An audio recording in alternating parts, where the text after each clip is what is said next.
Now, every parent at one time or another has thought to themselves, how do I get someone to do something that I want them to do?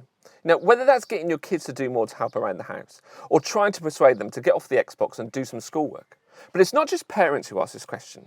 Maybe you're an employer and you're trying to get your team to work effectively from home. Perhaps you're trying to persuade them to use a new program to stay connected. Or maybe you're a teenager and you're trying to convince your parents to let you chill out more. You're trying to convince them why it's better for you to stay in bed and hang out with your friends on a house party than do your geography assignment. Or perhaps you're an employee and you're trying to get your boss to cut you some slack so you can do your job and look after your kids at the same time. Now, whatever the reason, by the end of this message, you'll have a greater understanding of what it takes to get someone to do something that you want them to do, and why I'm sitting in a car and telling you all this. So how do we do it? How do we get people to do what we want them to do? These aren't the droids you're looking for. These aren't the droids we're looking for. Now, it can be easy to think that if you have the position and the power, then people will automatically do what you want them to do. Now, that is partly true, but most of us don't have that level of position or power. Just being a parent or someone's boss does not give you the position or power to make somebody do something. I'm in a position of authority over my kids and over the team I work with at FBC. That position and any associated power that comes with it does not make it possible for me to magically get my kids or my team to do what I want them to do. Here's the first thing you need to understand about how you get someone to do something you want them to do. Are you ready? It's so simple. You can't. You can't get people to do something you want them to do. But before you shut your laptop or throw your phone down, stick with me, because you know you really don't want to get people to do what you want them to do anyway. That whole thing was making you feel a bit uncomfortable. You don't like the thought of manipulating people to do your will. The reality for most, if not all of us, is that the things we want people to do is for their benefit. Most parents don't want their kids to do something that isn't going to benefit their kids. And most bosses don't want their employees to do something that isn't going to benefit them and their team. So if you can't get people to do what you want them to do, what can you do? Well, you can get people to do what they want to do. The challenge shifts to, how do I help them see that this is something they want to do? This is where we move away from power and control, and we take a step away from manipulation and step into influence. John Maxwell, a well-known leadership expert, often says that leadership is influence. If we want to have a positive influence on people, then we need to recognize that it isn't achieved through positional power, but through presence and patience. The influence I seek to have changes depending on the situation I'm in or the people I'm with.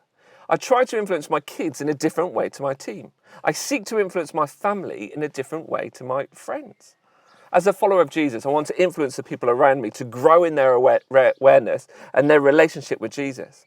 I want people who know Jesus to continue to grow in the depth of that relationship. And I want people who don't know Jesus to consider faith for themselves. This is not about forcing anything on someone. It's not about brainwashing or manipulating. It's simply about sharing something that I think will benefit others and giving them space to draw their own conclusions. There's a great example of this at work in Acts in the New Testament.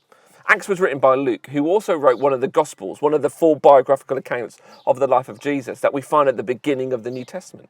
Acts is sort of the what happened next. It chronicles the development of the early church after the resurrection and ascension of Jesus. You can read it in Acts chapter 9. Philip, who was one of the original 12 disciples of Jesus, was standing by the side of the road that connects Jerusalem to Gaza. He was there because he was prompted by God to go there. And as he is watching the traffic pass and he's admiring the latest Ford Cougar and the Honda Camel, he comes across an Ethiopian who was traveling in a carriage. Now, this Ethiopian is a big deal. He's basically Ethiopia's Chancellor of the Exchequer. He's on his way back from Jerusalem, where he's been to worship at the temple. He's reading from the prophet Isaiah. We can find that in the Old Testament section of our Bibles. Philip runs alongside the chariot and starts up a conversation with this guy. He asks him if he understands what he's reading. Now, this is pretty amazing because, not least because Philip is running whilst talking. I can't do that. It takes all the energy I have to run. There's nothing left for chit-chat. Running wasn't something that civilized people did back then. Nike hadn't invented the Air sandals yet. Their clothing wasn't made for exercise. Philip's on a busy thoroughfare, running alongside a chariot. People would have looked at him. They would have laughed at him. But Philip doesn't care what they think. He cares only about this guy in the chariot.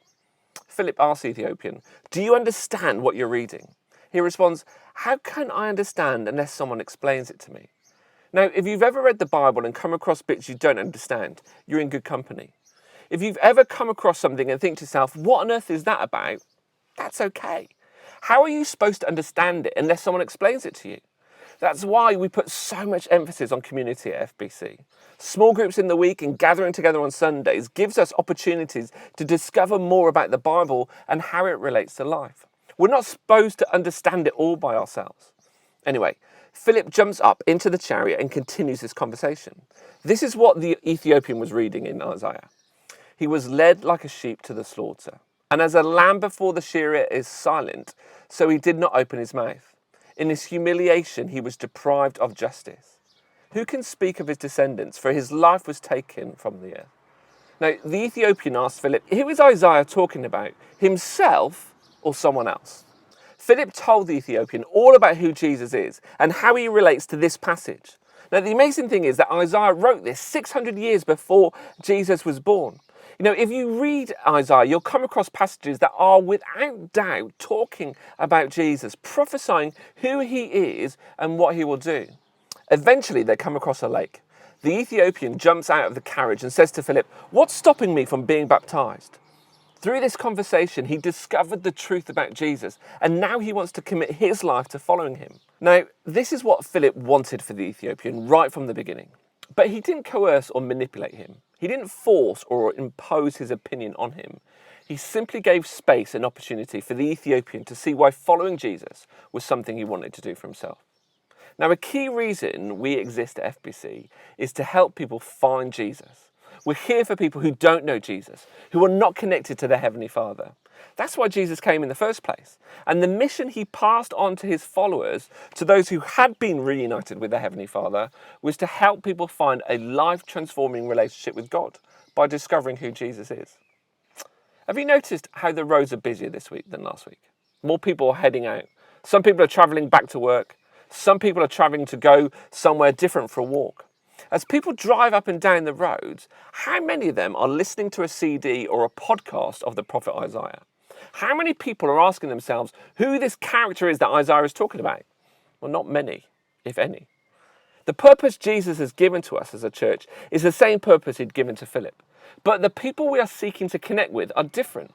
The Ethiopian just needed someone to fill in the blanks for him, to answer his questions. Now, many of my friends and my family are not at a point where they're asking questions. So how do I help them start to ask those questions? Well, it's the same as with anything that I'm wanting someone to discover they want for themselves. And it's the same thing Philip did for the Ethiopian. Firstly, it's recognizing that I don't want something from them. I want something for them.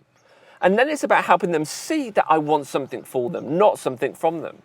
So whether that's about friends or family considering faith in themselves, or it's my kids cleaning their bedrooms, or my team embracing a new way of doing something, they're more likely to lean into it if I can show them that I want something for them, not from them. This is where presence and patience comes in. Influence is found in presence and patience, not in position and power. The way we do this is by willing to get in the car with someone. Not literally, that goes against the social distancing advice, unless it's a very big car. We need to be willing to journey with people, to be there on the side of the road when they pass by. That's what I mean by presence, to be there for people in whatever ways they need us to be there. But Philip did more than just stand on the side of the road and wave. He ran alongside the chariot and he asked questions. He initiated the conversation. If we want to influence people to embrace something that we think will be for their good, if we want people to consider faith for themselves, then we need to be willing to initiate the conversation. That's why we keep on talking about invitation at FBC. Inviting someone to come to church with you, whether that's physically or digitally, is a simple way to initiate the conversation. If you're a follower of Jesus, how often do you talk about your faith with the people around you? How often do you post things on social media that point people to Jesus? Now, I've been really challenged by this recently. My social media feed pre-COVID-19 was just photos of nice places I visited. I'd only post when I was on holiday. Now I'm trying to share different aspects of my life with people. Last week I posted a picture of us having afternoon tea.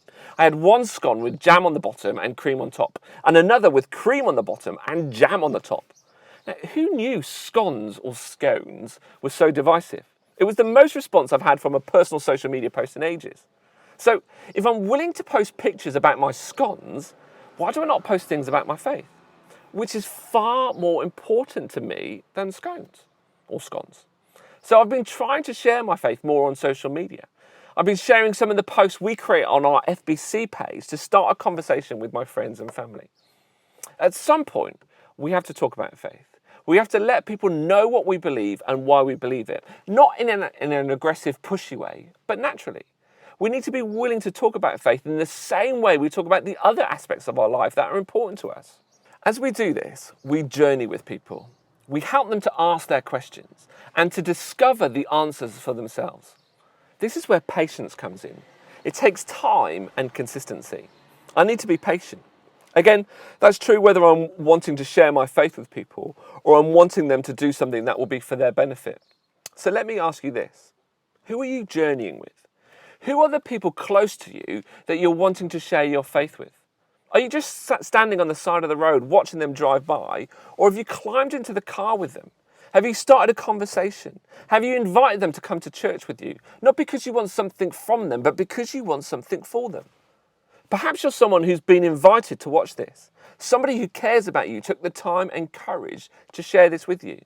They did that not because they want something from you. They're not trying to impose something on you. They want something for you. The life of meaning and purpose, of joy and hope that they've discovered in Jesus is what they want for you. If you're exploring faith, I really encourage you to find a group of people to journey with. Alpha is a great way of doing this. At the beginning of June, we're launching an online Alpha course. It will run for 6 weeks and will share the basics of the Christian faith. If you're someone who's exploring faith, I really encourage you to consider signing up for Alpha. Just go to fbcnext.com/alpha. If you're a follower of Jesus who's struggling to know where to begin when it comes to sharing your faith, invite someone. Pray. Ask God to prompt you like he prompted Philip, and then simply send an invitation to them to watch FBC live with you next week. We're going to start a new 2-week series called While We Wait. It's about dealing with loss and finding hope. If you want your influence to increase, if you want to help people discover something that they want for themselves, then get in the car with them. Journey alongside them. Embrace presence and patience. Help them see that you want something for them and not something from them. So I'm with Tony, and we're just chatting about some of the ways that Tony's managed to stay connected to his community and his neighbours during this COVID lockdown. So Tony, tell us what sort of stuff's been going on.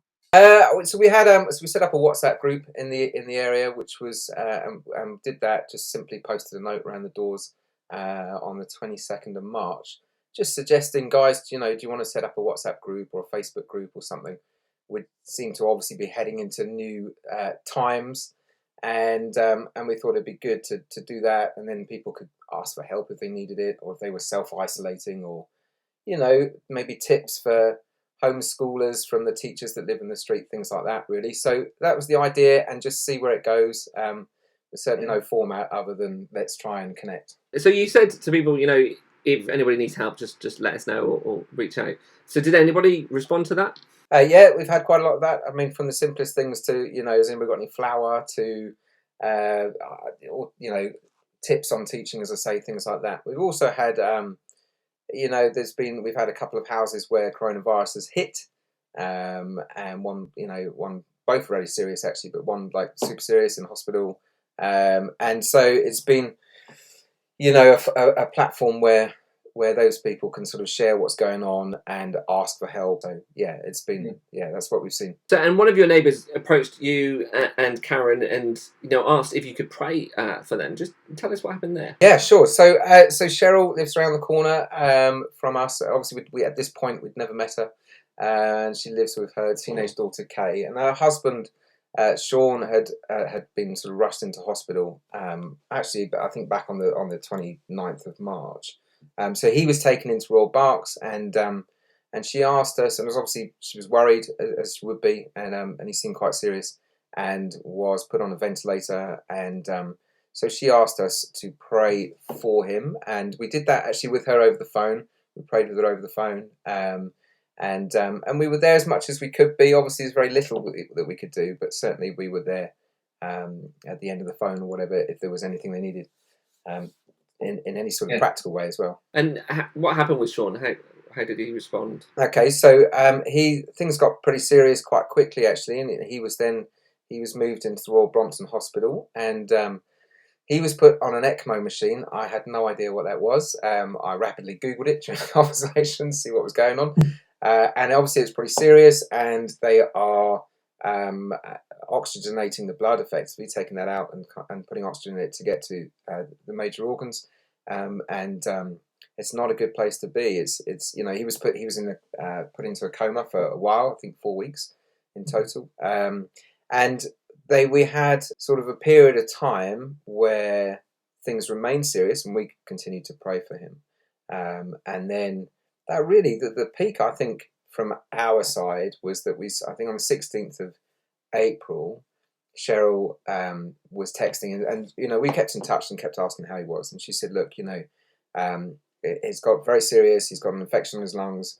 and she said, I don't mean to put too fine a point on this, but if he doesn't fight this in the next day or two, he will die, and that's it. And of course, it's a horrible thing to go through. You just think, well, wow, how scary is that? So, but she seemed quite calm, at least when she was talking to us.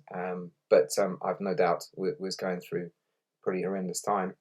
So that happened, and we obviously prayed and prayed and prayed, and then we really saw what I think was just amazing progress. So within a couple of days, we were starting to get good news, and he was responding well.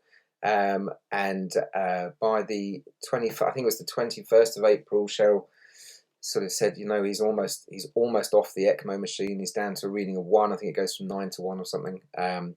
And they took him off it on the 22nd of April, which is his birthday, which we thought was, brilliant. And then 3 days later, they woke him up, for the first time in a while, and he was able to FaceTime Cheryl and Kay. He couldn't talk, but he could wave, and that must have been, an amazing moment for them. And it was an amazing moment for us. We've become quite emotionally involved, really, and it's been a privilege to pray with them and for them. As I say, we still haven't met Sean, but we feel like we know a little bit about him, and it's been a privilege to be there. Yeah, excellent. And how's he doing now? So he's doing well.